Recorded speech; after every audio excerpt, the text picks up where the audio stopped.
শুরু হয়ে যায় ইংলিশম্যান। কি ইংলিশম্যান?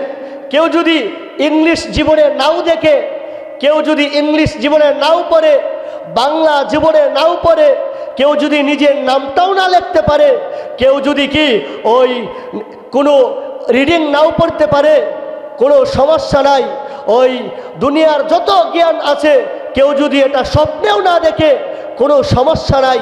কিন্তু রাসূল সাল্লাল্লাহু আলাইহি ওয়াসাল্লামের মাধ্যমে আল্লাহ তাআলা জানিয়ে দিয়েছেন, হে রাসূল, আপনি আমার বান্দাদেরকে বলে দিন, আপনি আপনার উম্মতদেরকে বলে দিন, ওই প্রত্যেক মুসলমান নর নারী উভয়ের উপর, সবার উপর দ্বীনি ইলম শিক্ষা করা ফরজ, ফরজ, বাধ্যতামূলক, এটা করতেই হবে। আর যদি না করে তাহলে কি আমার আদেশ পালন করলো না। এখন কেউ মনে করেন নামাজ পড়ে না, কেউ নামাজ পড়ে না, কিন্তু সব ঠিক আছে, তাহলে কি আল্লাহ রাব্বুল আলামিনের আদেশ পালন হলো? কারণ সর্বপ্রথমেই আল্লাহ রাব্বুল আলামিন মানুষের নামাজের হিসাব নেবেন। কিয়ামতের ময়দানে নামাজের হিসাব নেবেন, নামাজের হিসাব নেবেন।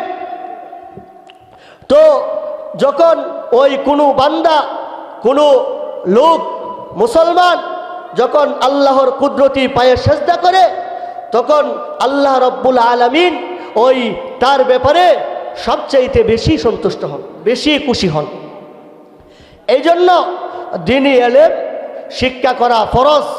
তো এখন তো আমরা দুনিয়ার ব্যাপারে বিরাট পারদর্শী, দুনিয়ার সব কিছুই জানি, বাংলা, ইংরেজি, অঙ্ক, গণিত এবং যা কিছু আছে, বীজগণিত, পাটগণিত, যা কিছু আছে, তো সায়েন্স যেগুলো আছে, যা কিছু আছে সবই আমি জানি।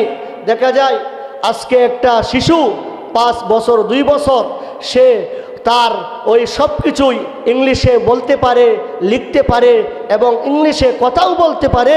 কিন্তু আজকে একটা শিশু যদি বলা হয়, হে অমুক, হে বাইজিৎ, তুমি অমুকের ছেলে অমুক, তুমি ওই কালিমা তয়্যিবা, কালিমায়ে শাহাদাত, সূরা ফাতিহা এটা শুদ্ধ করে বলো তো, সে বলতে তো পারবেই না, বরং কি তার দাঁত 32টার মধ্যে 33টা ভেঙে যাবে। ঠিক না বেঠিক?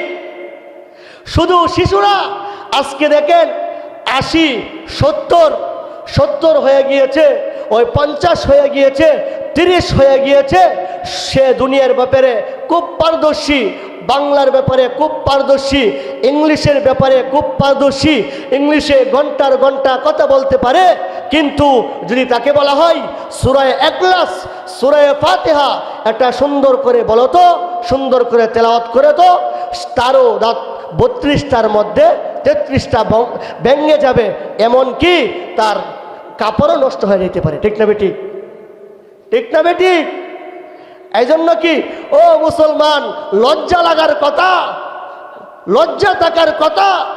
তুমি আল্লাহর বান্দা হয়ে, আল্লাহর গোলাম হয়ে, ওই আল্লাহর জমিনে থেকে আল্লাহর সব কিছু বক্ষণ করে আল্লাহর রিজিককে তুমি আল্লাহু আকবারটাও সুন্দর করে বলতে পারো না। ঠিক না বেঠিক?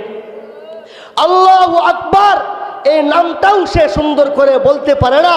কিন্তু কি দুনিয়ার সব কিছুই, দুনিয়ার সব স্লোগান, এমনকি দুনিয়ার সে রাজনীতি করে, রাজনীতির যে স্লোগান আছে, এটা এই স্লোগান সে সুন্দর করে খুব বলতে পারে, সুন্দর করে সহি করে বলতে পারে, বলতে কোনো সমস্যা হয় না। কিন্তু যদি বলা হয় নারায়ে তাকবীর, আল্লাহু আকবার বলো তো, বলতে সে তো বলতে পারবেই না, এমনকি তার পেটে যদি বম মারা হয় এরপরও বের হবে না। ঠিক না বেঠিক? এজন্য ও নরেন্দ্রনগরের মুসলমানেরা শুনে রাখো, এটা বাধ্যতামূলক। তুমি সন্তান আসার আগেই শুরু করে দাও, ওই যে খেলোয়াড়, সে খেলোয়াড় বানানোর জন্য প্রস্তুত করতে থাকে, যে গায়ক, সে গায়ক বানানোর জন্য প্রস্তুত করতে থাকে, যে সরকারি চাকরি পেয়েছে, চাকরি করে, সে চাই আমার সন্তানও একটা সরকারি চাকরি পাক, একটা সরকারি চাকরি করুক। কিন্তু এটা কেউ এটা কেউ গুরুত্ব দেয় না, এটা কেউ গুরুত্ব দেয় না এবং বলে না যে কি করো, আগে মক্তবে পাঠাই, আগে মাদ্রাসায় পাঠাই, আগে সে কুরআন শিখক, আগে সে কুরআনি শিক্ষা অর্জন করুক, আগে সে যে আল্লাহর বান্দা এটা সে অর্জন করুক, এটা শিক্ষা করুক।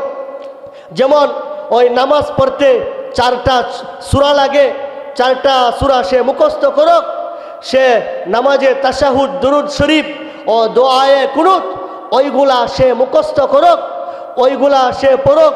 এবং কি এমনকি দেখা যায় দুনিয়ার টাইটেলের অভাব নাই, ওই ডক্টর হয়েছে, ব্যারিস্টার হয়েছে, দুনিয়ার সব টাইটেল অর্জন করেছে, কিন্তু যখন মা বাবা মৃত্যুবরণ করে তখন মা বাবার লাশটাকে সামনে নিয়ে, ওই তার আত্মীয় স্বজনের লাশটাকে সামনে নিয়ে যে এতটুকু বলবে আল্লাহুম্মা গফিরলি হাইয়িনা, এটা বলবে, সে এটা বলতে পারে না, তখন সে অক্ষম হয়ে যায়।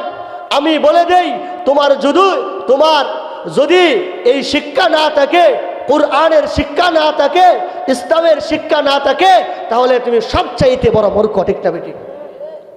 তোমার মতো মূর্খ, তোমার মতো জাহেল, তোমার মতো মূর্খ আর কেউ নাই। লজ্জা লাগার কথা, শরম থাকার কথা, লজ্জাবোধ হওয়ার দরকার যে কি আমি আল্লাহর বান্দা, আমি আল্লাহর গোলাম, আমাকে আল্লাহ সৃষ্টি করেছেন, আল্লাহ চালাইতেছেন। আমি একদিন কথা বলতে পারতাম না, এখন আল্লাহ আমাকে কথা বলা শিক্ষা দিয়েছেন। আমি একদিন হাঁটতে পারতাম না, আর এখন আল্লাহ আমাকে হাঁটা শিক্ষা দিয়েছেন। একদিন আমি প্রস্রাব পায়খানা করলে ওইগুলো আমি পরিষ্কার করতে পারতাম না, এমনকি আমি কি বলতেও পারতাম না যে আমি প্রস্রাব পায়খানা করেছি। এজন্য আল্লাহ আমাকে শিক্ষা দিয়েছেন। আর আমি আল্লাহ আল্লাহ লা ইলাহা ইল্লাল্লাহ এই শব্দটাও, কালিমার প্রথম অংশটা, এটাও সুন্দর করে পারি না। আমার মতো জাহেল, আমার মতো নাফরমান আর কেউ হতে পারে না।